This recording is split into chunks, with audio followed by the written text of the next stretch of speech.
is Janet Robinson Flint. I'm the Executive Director of Black Women for Wellness.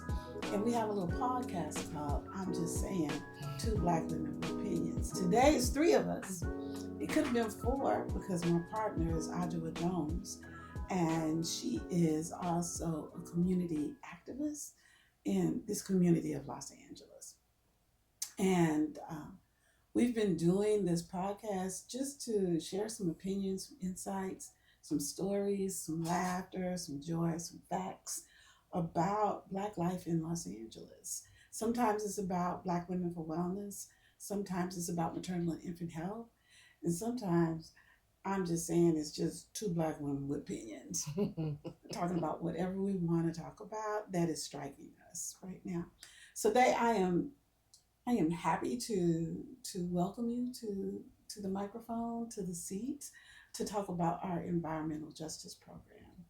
So Black Women for Wellness has been doing an environmental justice program. It feels like about 10 years now. And it started with a brother named Dr. Tyrone Hayes. And he invited us to do a purse check for chemicals in our purse. And we were like, there are no chemicals in our purse. No problem. Let's do this.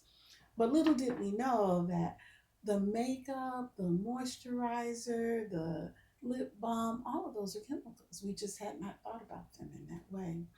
And then he indicated that we probably used at least 26 chemicals before we left the house in the morning. Not us, I said. And so that body wash, the toothpaste, the deodorant, particularly the deodorant, all create this chemical concoction in our bodies. And that's what got us to thinking about environmental justice as it intersects reproductive justice. So fast forward, here we are in 2025. And now we have two windows or strategies under our reproductive justice program. So the first is our beauty justice, where we still look at the chemicals that we are overexposed and underprotected from. The chemicals we use on a daily basis in our daily routines, in our cleaning routines, in our beauty, in our hair routines. And then the second side of that is the built environment. Environmental justice. That's when we talk about plastics and oil drilling and water. And both of those programs are getting to be really robust at Black Women for Wellness. But one of the things that we noticed along the way is that Black women weren't entering the field. And we were trying to figure out why aren't Black women entering the field. And what we learned is that you need an invitation. You need an invitation into the field. It's just like any other field, right? You need that mentor. You need that entry-level position that gives you support as you learn the field. Sometimes you need that education so you can get the classes that you need, those STEAM classes, as I call them, the science, technology, the engineering, the art, all of those classes. So as part of our work with Black Women for Wellness, we created this fellowship program. And with the fellowship program, what we hoped to do was catch people as they were leaving post-bachelorate or post-doctorate to give them that entry-level invitation into the environmental justice field.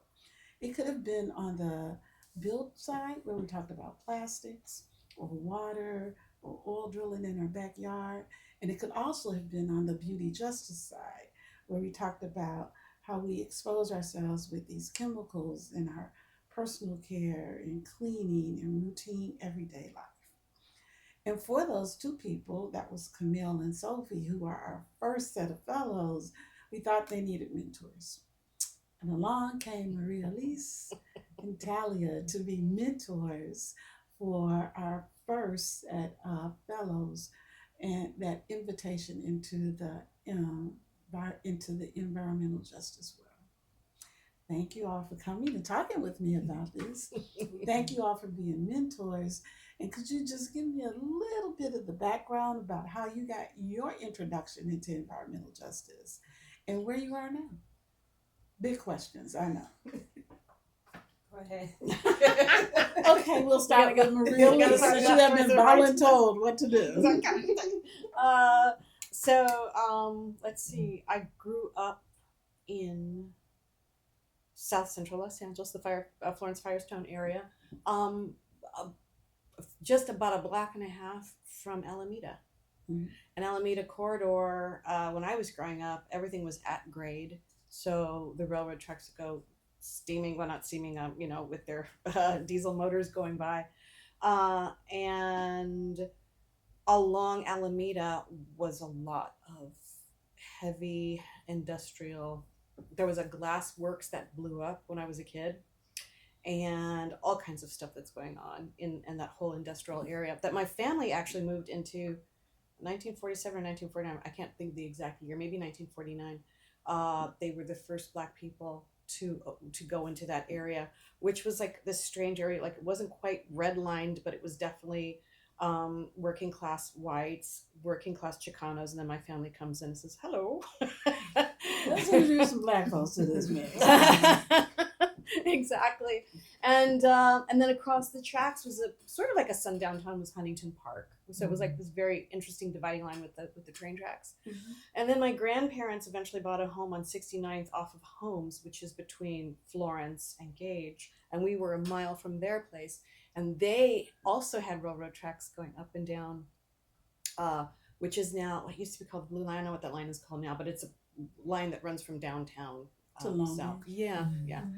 And then, so that was a part, the railroad tracks represented so many things. But as when I got older, moved out of the neighborhood, and I was just always very interested. I mean, I think a big part of it was the oil embargo in the 1970s and turning off the lights and just becoming aware of environmental concerns. There's just something that just grows in you, I think. Maybe it's just the right people saying the right thing when you're very young and it sticks with you.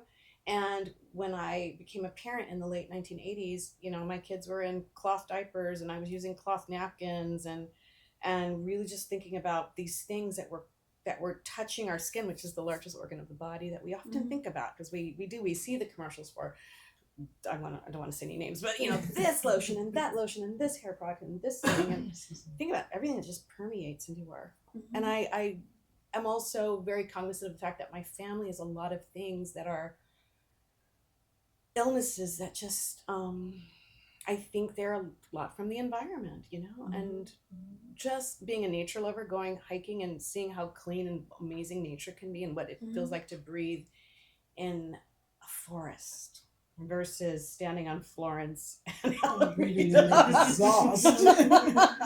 becoming diesel. nauseated from the diesel fumes, like, whoa. And the noise too, because there's the environmental concern. I think we need to talk more about that too, is the effect of noise on the psyche, on the mind, on the ability to concentrate, on the ability to just be calm, to calm yourself. I don't see anybody can calm themselves when you've got a big rig going down the street. Yeah, and I think that's part of living in urban environments that we forget about, especially in communities of color where we have helicopters, and lately the heavy war helicopters over us, and the railroad tracks and the trucks that go through our community. Mm-hmm. Who invited you into the environmental justice world? Oh, that would be the lovely Sophie Silla. I was I think subbing. I used to run the Crenshaw Farmers Market. I ran it for almost a decade, and I was sort of in and out, sort of at the very end as we were getting new people to come in, and I was transitioning into an urban ag program that we were trying to develop. And I met her there one day, and we just got to talking about plastic in the environment and how I found myself talking to my neighbors about trying to recycle more, because I would notice that oftentimes we were the only recycle bin that was out for trash day. Mm-hmm. It's like, come on, this affects us more than anybody else. Mm-hmm. It's not that hard, So I found myself talking to people and becoming the hippie, freaky person on the block, talking to people about recycling. Mm-hmm. But we had a really great conversation, and some months passed by, and she contacted me, and I went, oh yeah, I completely sort of forgot. So, Talia, Tell us your story, your origin story. My origin story. So very similar to Marie-Alise, I think the way that I was raised and how I grew up impacted what I focused on. My father comes from Los Angeles. My mother comes from Northern California, both from major cities. And my parents divorced very early when I was a child, and my mother moved to Rancho Cucamonga, and my father moved to Monrovia, Pasadena area. Okay. Right, and so you know about Rancho Cucamonga. A fun fact about it is that it's California's first entirely planned city, which means that from its inception to its expansion to where it is today was planned from the establishment of the city. So we went from being ranchos where there were vast wineries and grapevines and estates like that to becoming more and more suburban and industrialized in those spaces, but really planned in a way to direct how people move and function in the city. And so growing up there, it's more of an arid climate, kind of dry, but I always knew walking to school I was going to pass some grapes, and I could grab some grapes off a vine and pop them in my mouth, and they were going to be sweet. And or I'll see some lizards, and just those little interactions made me less afraid of nature. And then with my father living in Pasadena and Monrovia area, those are very tree heavy cities. And so just noticing the difference of how cool it is over here, how nice it is to be outside. There's different birds over here, and really being able to observe those things created a lasting impression. But what really got me into environmental justice was food. Food was the catalyst and deciding factor. And for most of my life, until I was 19 years old, I assumed that every person on the face of the planet, anytime they ate food, about 10 to 30 minutes later, they would have a stabbing pain inside of their stomach, like someone was stabbing them with a knife. And I thought that was normal because that's what happened to me. And I just assumed that everyone else was better at managing pain than I was, and that I just needed to learn how to get through it. But when I was 19, I went to a college where I lived on a house that had a farm where we grew our own food. And we would then take that food, process it in the house's kitchen, and we would sell it as a restaurant on campus. And so while I lived there and I was the caretaker for the home, I was, growing food, going through the motions. And at some point, I ended up going out with a friend into town, and we got tacos from a restaurant somewhere. And I got that stabbing pain again. And I was like, okay, here we go. Let me, prepare to do my breathing exercises, get the water, do what I need to do. And I thought about it. And I said, I haven't felt this in a while. It's actually been months. Like, what have I been doing differently? And I thought, and it was literally eating food that I grew with my hands. And at the time, my degree was focused on philosophy, neuroscience, and psychology.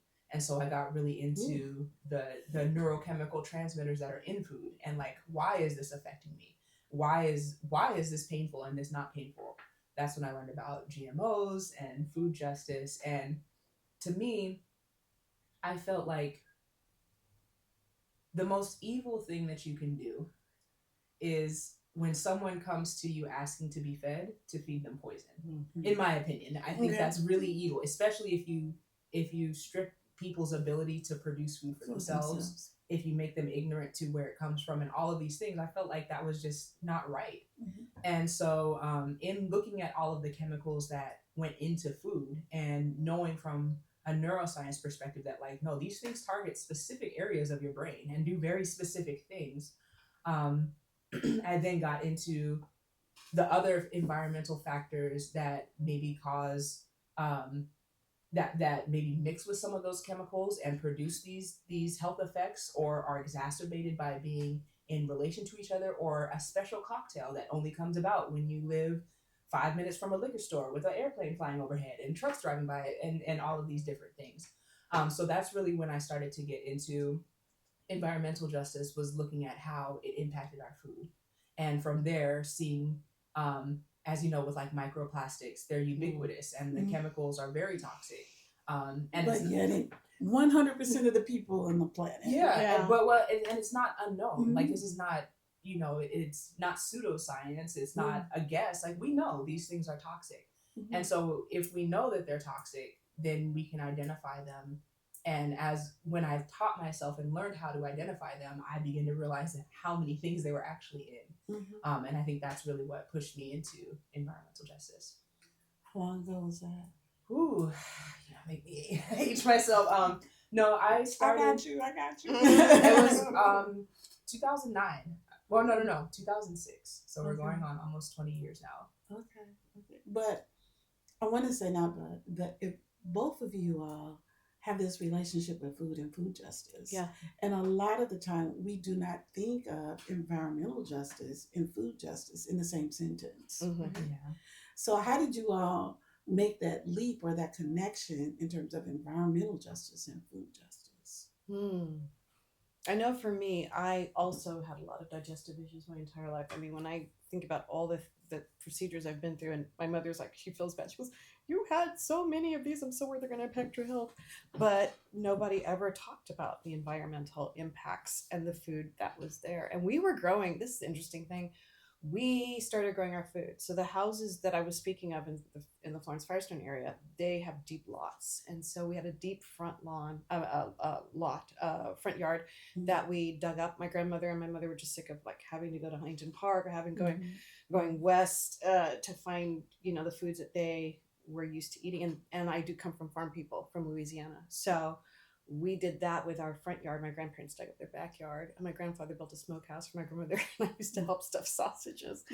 But years later, then I find out that all the soils in Los Angeles, and particularly where we were contaminated. Yeah, from the trucks and the and all the fires and stuff Yeah. at the plants that were like, we could see the plants from our from the roof if we got up on the roof. I really just started to make that connection, but especially having had a child, and I had a child, I thought I was so grown, I was a lot older than the people in my family, but mothering today starts so much later. And but I was still very everything. When before I even became pregnant, I was doing a cleansing diet. I just really wanted to bring up my children at that time, my child, into a world that was a lot less toxic. And I still, as much as I knew, and I used to talk to people about it, they thought I was crazy. They would dismiss me, whatever. I was going to do my own thing. There's still so much I didn't know, because we were still being, we didn't have the internet. We just had, different forms, the newspaper, magazines, whatever, that would talk about these things. But I mean, even today, when we talk about microplastics, we talk about the proliferation of plastics in the environment. Now, the newest thing is now we've got deodorant for all parts of our bodies. Oh, I hate that I commercial. mean, it's just, but That's crazy. all of them are doing it. It's like, blah, blah, blah, and blah, blah is doing it. And this doctor, she came up with this formula, so now they're all copying her. I've seen that commercial too. It's like, are you kidding? Number one, it's in plastic. You're spraying chemicals, and don't tell me it's all natural. And not only that, but the reason that you're needing to use deodorant in these places is because what you're intaking into your body is trying to push the toxins we out. don't need to need deodorant in those places. No, let's no. just say that. Let's Exactly, not because what do you're it. taking in is trying to push the toxins out. And so, you don't need to be putting deodorant in those places. I mean, I was using natural deodorant in the 80s, and I would, I'd have sweat stains, and it's like, do I smell? No, you have sweat, so, and You're supposed to sweat. That's yeah, how you get toxins out of your body. exactly. Right. So, it's like the fact that they're, I just thought, and I would talk to people and they didn't want to do it because they didn't want the sweat stains. Well, there's sweat pads, there's all kinds of things, but it's like we are so divorced from the natural processes. Well, that's intentional and planned. Of course. Yeah. Mm-hmm. I think like our definition of progress in this society is how far we can get from nature and how much we can control it. So like you have to you have to subjugate your bodily processes, because that shows that you're evolved and that you're a high level human being. Well, I think we are all revisiting that right now. So, Yes. as a mentor, what was your philosophy or thought going into mentoring? My first thought was, can I do this? Mm. Why me? I think that I appreciate Marie-Alise sharing her story, because I think the way, like you said, there's not a lot of introduction into these spaces.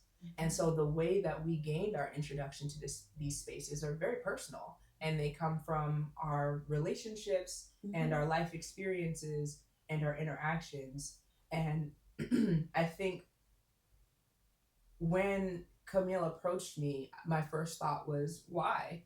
And then when I found out what she was doing, I was like, oh, well, I've spoken to this person, and then I've spoken to that person. I'm like, oh, okay, now I see why you wanted me to mentor you. But really, I wanted to emphasize how important it is to be open to new experiences, especially when we're talking about a field where there aren't many of us in it.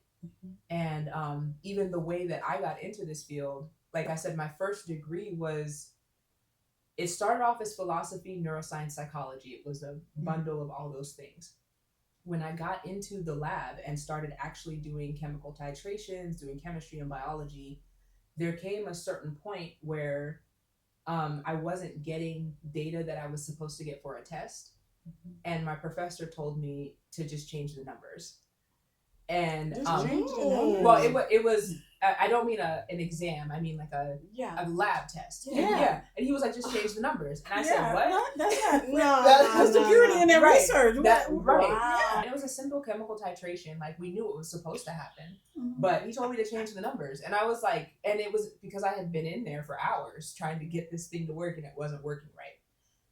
And I thought about it, and I was like, is this made up? Did we make this up? I was like, no, science can't be made up. But I really started to investigate, and I got into quantum physics and perceptions of reality and how our intention actually impacts physical matter.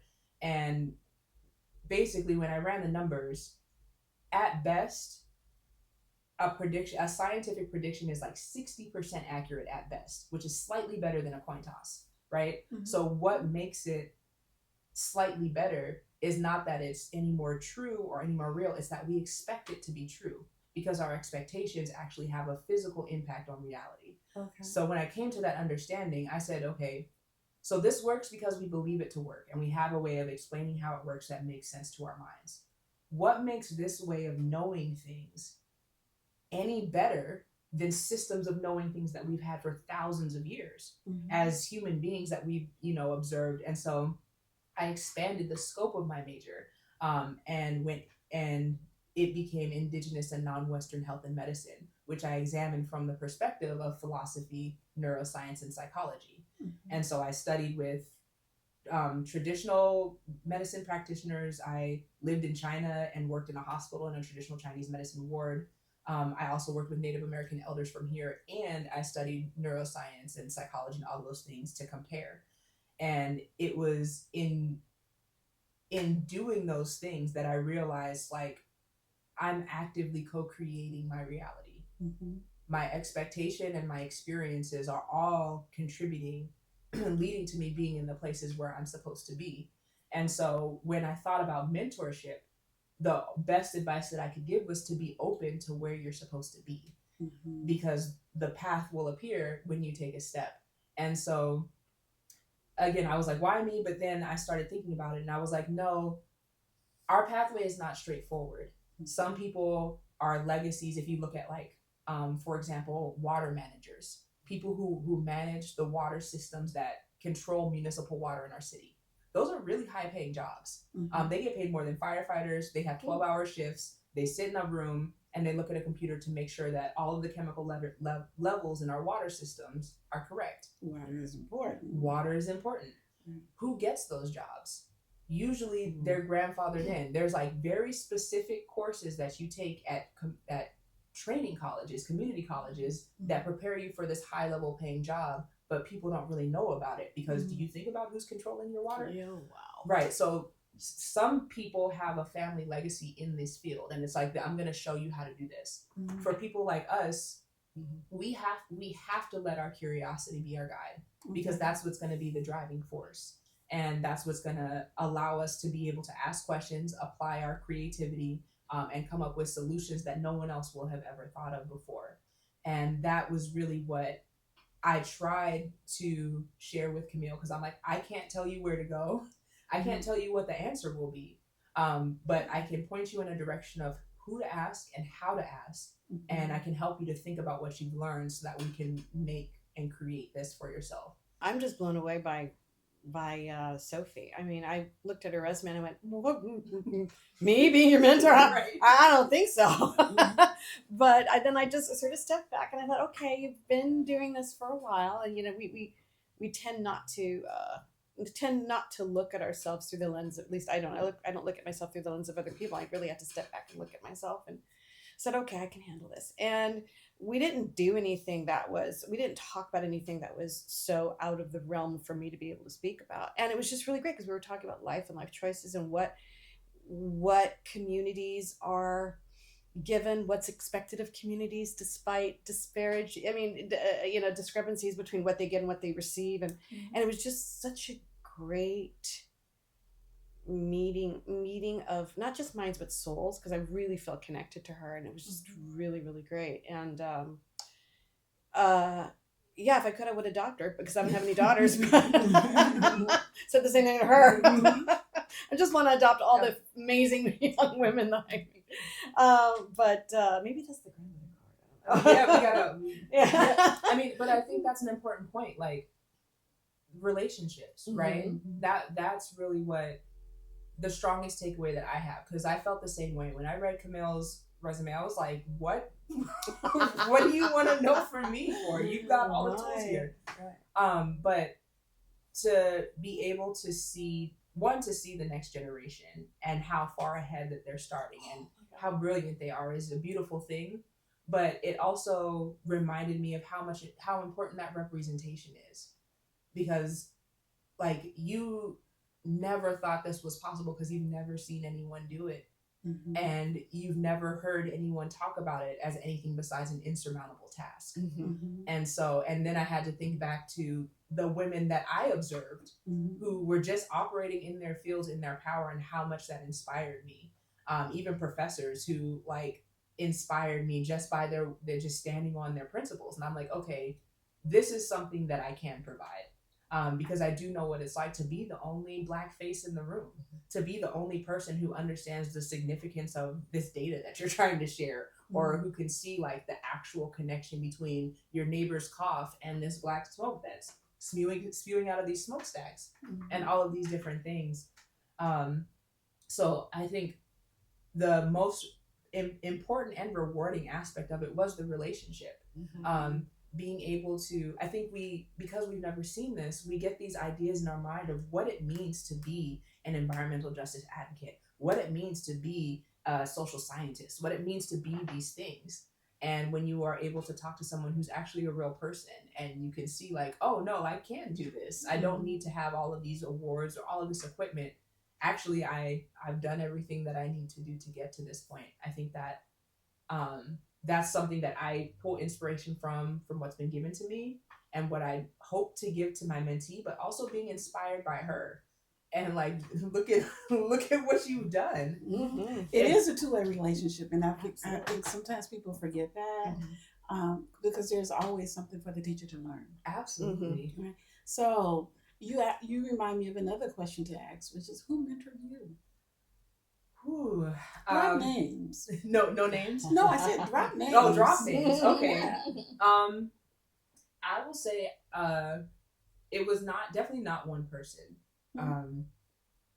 I had the benefit of being adopted by a lot of mothers of the world. So I think specifically in the field of environmental justice, I had a professor who was actually in urban planning. Yeah. She was an urban planning professor, and she challenged me to think about the built environment and who it's built for and why and how. And in challenging me to think about that, she challenged me even further to like design spaces for my community. And up until that point, I had always been very unsure of how to interject my Blackness into my academics, because we know the ivory tower, and like, you don't want to be seen as this angry Black woman, but also these things are important. at the same time, you don't want to be the spokesperson for your entire community, because you're not. Mm-hmm. And so this professor really showed me what it looks like to stand on your square in the academic space, mm-hmm. and hold space without being the authority in that space. Mm-hmm. And learning that, I would say, was very empowering. The other mentor that I had was the Seed Lady of Watts. She taught me about food systems and getting into global trade and how to interact with U.S. suppliers and be a global supplier on a larger level. Mm-hmm. And so through her mentorship is how I developed my business. Mm-hmm. And my business model is we work with producers in underserved communities, whether it be farmers or people who want to create a product. And we teach them how to make it meet FDA standards so that it can be shipped internationally. So I work with people in Ghana, Nigeria, Cameroon, South Africa. What's the name of your company? It's called a Coben & Co. Okay. I'll give you the information later. Wow. Marie-Alise? Oh wow! Because I come from another profession before coming into this. There was my life and my whole journey as a person. Understanding the link between environment and health and food equity. I was sort of I was of a certain age by the time I was really doing this kind of work professionally. And so when I think of mentorships, the one person that does come to mind would be Dr. Rashida Hawk. Mm-hmm. We started Seeds of Carver Urban Farm Collective together, which we recently don't have anymore. The land, it was a long story, but the owner was suffering from a certain disorder that kept her from really understanding that she needed to create legacy. Mm-hmm. and that was something that we couldn't figure out why for the longest time. We thought, oh, that's what's going on. Mm-hmm. So we lost that plot, and we hope one day to, we think of Seeds of Carver as a sort of philosophy as well as not just a physical place. Mm-hmm. But Dr. Rashida Hawk, I think she's a few years younger than I am, but she is amazing. She was the first Black woman to receive a biophysics degree from USC. And I think of that as a sad thing, but she was, the only, the first. Mm-hmm. And then she was working at Caltech, where she got to work with Stephen Hawking. Mm-hmm. And she went back to school, and she was always between teaching everything, and she jumped into epigenetics. And then she's now an MD. So she's expanding her work, and she's done a lot of work. And, and toxins in the environment, lead in the water and soil of Watts and things like that. She is amazing. I'm in awe of her. She brought me in to get a little bit involved with the Women's Earth Alliance, and she was the co-programmer of Black Girls Green Futures, which, making more Talias or opening up more doors for Talias. And again, going back to what you were saying, coming up there, I didn't see a lot of people look like me in this field. So I was I could be your mom. There's just years where you don't see anybody that looks like you, and whether it be TV ads, people, actual doctors. When you do, it's like, oh my God, it's a Black doctor. I hope you like me. Yeah. And so it's like the seeing all this. It just, oh God, it sounds so trite to say this, but it gives me such hope seeing all the true knowledge and that is knowledge into action that I see happening around me, because for years there was none of that. There's so many women, Talia, Sophie, Dr. Hawk, that just really inspire me and lead me to read more things and to expand you're constantly learning. There's no experts. You're always learning. Well, I appreciate you all, and I appreciate the energy and life you gave to our work here at Black Women for Wellness and our environmental justice program. We learned a lot from you all. We hope you all stay connected. We plan on it at any rate. And we are looking forward to our next set of fellows to to see what wings they develop to fly, Mm-hmm. right? Because there is so much work yet still to be started, Right. just to be started. Absolutely. Right? So, and appreciate the knowledge that you all shared with me today. Also, I've learned a lot. Thank you for having this program, Yeah. because it's needed and it's beautiful. And I part of the reason that Camille asked me to be her mentor was because I had worked in the community that she was working in before, Mm-hmm. and to see her share with the community about something that I know has been on their minds for decades, and to see her put it together so nicely and beautifully and make it accessible and everyone could just touch it and make it a multi-sensory experience. Mm-hmm. In addition to that, like, I'm just blown away. I'm so proud, like, and so grateful to be part of this. She put together a little room spray. Aw. And then she had the, what is it, Sao Paulo, that you burn, and then we did the yoga. It was really nice. And I think she even got some coverage in the Sentinel about how our communities are really reclaiming what they call Kenneth Hahn Park, that land right there. And when I looked at Sophie's project, I was like, oh, I gotta read 36 pages. This is research, right? This is history, right? But we need that. Yeah, absolutely. If we don't write our story, someone else will. Oh, hallelujah. And they will write it with their lens. And it could be anything, right? So we need that story written from our lens. So it is absolutely appreciated, even though it was like 36 pages ahead. But the imagery was really pretty. The imagery was pretty.